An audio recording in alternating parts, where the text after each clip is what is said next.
hati ini kan organ yang sangat penting ya dok ya.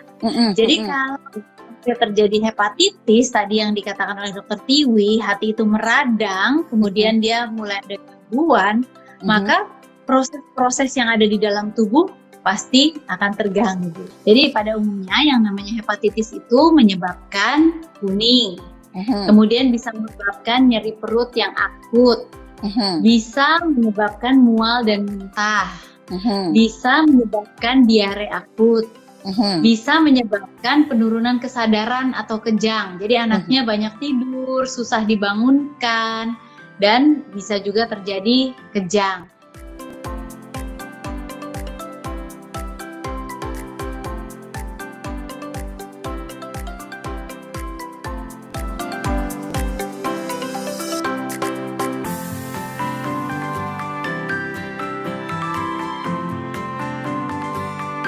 Oke, jadi sekarang kita membahas dari awal dulu yang dimaksud dengan hepatitis gitu ya. Hepatitis itu apa sih yang dimaksud dengan hepatitis? Silakan Dokter Aryani. Ya, mungkin begini. Hepatitis itu adalah peradangan pada hati, ya. Nah, namanya peradangan itu kita sudah tahu ya, kalau misalnya nih kulit kita meradang, atau ada bagian-bagian dari tubuh kita meradang, atau misalnya radang pada mata, itu selalu gejalanya merah, kemudian bengkak, nyeri gitu ya, kelihatan gitu ya, sesuatu yang memerah dan meradang, artinya terjadi suatu proses-proses yang tidak normal, yang bisa diakibatkan oleh infeksi, bisa diakibatkan oleh hal-hal lain, misalnya faktor imun, faktor yang lain. Nah, begitu juga dengan hati. Hati itu adalah suatu organ yang fungsinya luar biasa sebetulnya. Banyak sekali fungsinya untuk tubuh kita. Nah, jadi hati itu fungsinya bisa untuk memproduksi empedu, kemudian hati punya fungsi untuk menghasilkan beberapa jenis protein yang sangat penting. Kemudian hati itu juga bisa menyimpan glikogen dari glukosa untuk cadangan tubuh. Jadi pada saat tubuh kekurangan gula, kekurangan glukosa, kemudian hati bisa mengeluarkan lagi penyimpanannya. Kemudian hati juga bisa detox. Jadi misalnya kalau misalnya ada racun atau apa yang masuk ke dalam tubuh, maka didetoks oleh hati. Dan juga hati mengatur juga proses-proses pembekuan darah. Nah, juga yang terakhir yang tidak kalah penting, hati juga membantu dalam faktor imun, memproduksi beberapa faktor imun dan menyingkirkan bakteri-bakteri dalam tubuh. Nah, karena itu hati ini kan organ yang sangat penting ya dok ya. Jadi kalau terjadi hepatitis tadi yang dikatakan oleh dokter Tiwi, hati itu meradang, kemudian dia mulai ada gangguan, maka proses-proses yang ada di dalam tubuh pasti akan terganggu. Begitulah kira-kira. Oke, Dokter Ade, jadi hepatitis itu fungsinya banyak banget gitu ya. Jadi seperti yang tadi tadi fungsinya banyak sekali. Kemudian kita juga lihat sebetulnya dari bayi baru lahir yang kadang kuning itu juga salah satu bagian, tapi bukan peradangan, yang itu adalah bagian dari proses fisiologis dari si bayi gitu ya. Nah sekarang sebetulnya kan hepatitis kemudian fungsi organnya belum matang sehingga dia bisa juga kuning gitu kan. Nah hepatitis yang kita kenal ya seperti hepatitis B yang sekarang yang sebetulnya udah ada vaksinnya, kemudian hepatitis A ini banyak sekali ditanyakan oleh orang tua. Sebetulnya kalau hepatitis B atau penyakit yang disebabkan oleh virus hepatitis B itu boleh nggak Dokter Aryani lebih menjelaskan lagi biasanya penyakit hepatitis B itu cara penularannya seperti apa dan bagaimana pencegahannya? Silakan Dokter Aryani. Oke, kalau hepatitis B, hepatitis itu kan ada hepatitis A, B, C, D, E yang kita kenal. Sebetulnya ada juga jenis-jenis lain, misalnya G, tapi itu lebih jarang ya. Maksudnya D dan E saja kita jarang sekali bertemu, apalagi yang lain. Nah, hepatitis B itu adalah suatu infeksi pada hati oleh virus hepatitis B. Nah, biasanya penularannya itu melalui cairan tubuh dan melalui darah. Contohnya apa? Transfusi darah, atau seseorang yang hepatitis B misalnya tinggal dalam satu keluarga, kemudian menggunakan peralatan bersama-sama, peralatan mandi bersama-sama, itu bisa tertular melalui cairan tubuh. Gejala-gejalanya biasanya dan tidak spesifik hanya hepatitis B saja. Biasanya kalau yang hepatitis itu bisa terjadi akut maupun kronik. Kalau terjadi hepatitis yang akut, itu biasanya gejalanya langsung mendadak. Kalau gejala kronik itu yang pelan-pelan, jadi tidak tampak kadang-kadang. Nah, hepatitis B itu sering terjadinya kronik. Jadi tidak selalu tampak seseorang yang terinfeksi hepatitis B, kecuali apabila terjadinya akut mendadak. Nah, kalau tadi bertanya supaya kita menjelaskan kepada parents ya, bagaimana sih gejala-gejala hepatitis akut? Nah, hepatitis akut itu gejalanya kuning, kemudian bisa demam, bisa tidak. Kemudian biasanya mual, ya muntah, dan dokter memeriksa ada pembesaran hati umumnya, karena kan tadi kita bilang kalau peradangan itu bengkak ya, jadi membesar di bagian hatinya.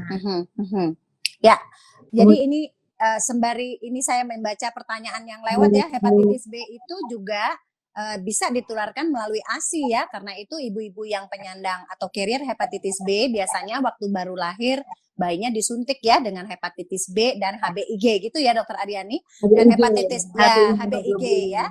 Jadi hepatitis B itu kita biasanya udah vaksinasi atau injeksi vaksinasinya sudah diberikan saat bayi baru lahir gitu kan. Nah sekarang tadi tentang hepatitis B ya, jadi hepatitis B itu bisa menular melalui tadi ya cairan tubuh, kemudian juga jarum injeksi, termasuk juga ini ya pengguna narkoba misalnya ya, itu juga riskan untuk nah kemudian tadi kan disebutkan ya hepatitis B itu ada A, B, C, D, E gitu ya. Nah bagaimana dengan hepatitis A ya? Hepatitis A itu juga orang tua banyak juga menanyakan ke kita ya, apakah kalau sudah divaksin hepatitis A dan hepatitis B, penularan virus hepatitis fulminan atau yang berat ini bisa ditekan. Nah, sekarang kita bahas ke hepatitis A ya, Dokter Aryani. Silakan Dokter Aryani tentang hepatitis A, Dokter Aryani. Oke, hepatitis A ini punya karakter yang agak berbeda dengan hepatitis B, karena hepatitis A penularannya melalui fekal oral. Artinya apa fekal oral? Masuk melalui mulut. Misalnya kita mengkonsumsi makanan yang terkontaminasi, jajan di pinggir jalan misalnya ya, atau kita misalnya merawat atau tinggal bersama seseorang yang terinfeksi hepatitis A, kemudian penularannya seperti diare juga, jadi lewat feses, kemudian makanan atau tangan terkontaminasi, kemudian masuk lagi ke tubuh kita melalui mulut. Nah, hepatitis A ini biasanya akut, jadi gejalanya langsung mual, muntah, demam, kemudian kuning, biasanya sangat kuning, dan fungsi hatinya memburuk dengan cepat. Nah, hepatitis A ini bisa sembuh dalam waktu 1-2 minggu, tapi ada beberapa sebagian yang kemudian menjadi hepatitis fulminan, seperti yang tadi disebut oleh Dr. Tiwi. Hepatitis fulminan apa sih? Hepatitis fulminan artinya hepatitis yang sangat berat, yang menyebabkan gangguan fungsi-fungsi hati di dalam tubuh. Kalau tadi hati fungsinya banyak, itu semuanya terganggu, dan juga menyebabkan gagal hati yang sampai dengan memerlukan transplantasi. Oke, ini sembari lewat lagi ada yang bertanya tentang cairan tubuh ya. Kalau hepatitis B itu kan penularannya melalui cairan tubuh, tapi ada luka gitu ya, ada sesuatu yang lesi gitu ya. Jadi kalau cairan tubuh itu tidak. Nah, ini dia bertanya tentang air liur, apakah termasuk cairan tubuh? Termasuk cairan tubuh. Kalau di mulut seseorang itu ada luka, kemudian itu bisa tentu virus hepatitis B itu bisa masuk ya. Nah sekarang tadi tentang hepatitis A ya, jadi penularannya melalui mulut ya, jadi melalui makanan, melalui apa namanya, ada juga yang bertanya bisa nggak melalui air di kolam renang gitu ya. Kalau yang fecal oral itu apakah hepatitis A itu bisa didapatkan dari kolam renang gitu? Silakan Dokter Aryani. Sebetulnya begini, kalau kita bicara tentang kolam renang biasanya ada kaporit ya. Kaporit yang diberikan di kolam renang itu fungsinya untuk mematikan kuman sehingga kita tidak ada penularan melalui kolam renang. Meskipun mungkin secara ilmiah belum kuat sekali, tapi virus COVID pun sebetulnya ditengarai waktu itu berdasarkan penelitian tidak menular di kolam renang. Hanya saja itu kan lewat airnya. Kadang-kadang kalau kita belok sedikit ya, mengenai virus COVID kan pada saat kita naik ke permukaan untuk mengambil nafas, kita bisa berkontak dengan orang yang sama-sama mengambil nafas. Tapi lewat cairannya sendiri, lewat air kolam sendiri tidak, karena mengandung kaporit. Begitu juga yang terjadi pada virus-virus lain selain virus COVID, misalnya virus hepatitis. Jadi tidak menular melalui air kolam tersebut karena adanya anti mikroba. Kemudian Dokter Aryani, sorry, lanjut aja silakan.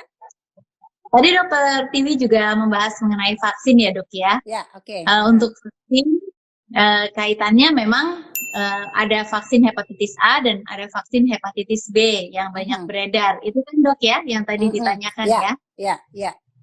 Untuk vaksin hepatitis A dan hepatitis B itu adalah vaksin yang manfaatnya untuk mencegah.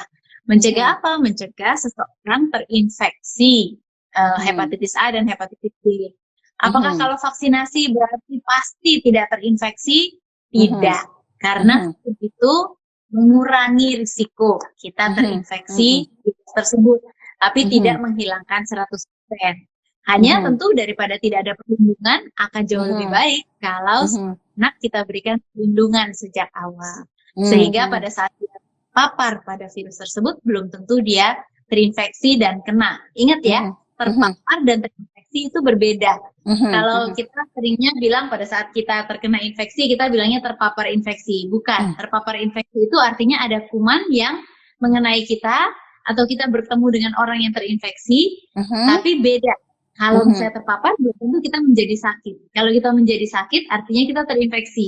Tapi kalau kita terpapar saja, dan kita tidak sakit, berarti kita tidak terinfeksi. Begitu. Oke. Dokter Aryani, tadi kita udah bahas hepatitis A dan hepatitis B. Ini sekarang supaya tahu semua ya, karena ada A, B, C, D, E gitu ya. Nah, bagaimana dengan virus hepatitis C, Dokter Aryani? Bagaimana tuh cerita tentang hepatitis C? Silakan, Dokter Aryani. Kalau virus hepatitis C, biasanya adalah virus yang menular melalui darah ya. Jadi paling banyak melalui transfusi, atau tadi Dokter Tiwi bilang, misalnya tusukan jarum, narkoba gitu. Itu bisa menularkan virus hepatitis C, tapi jarang melalui kontak sehari-hari.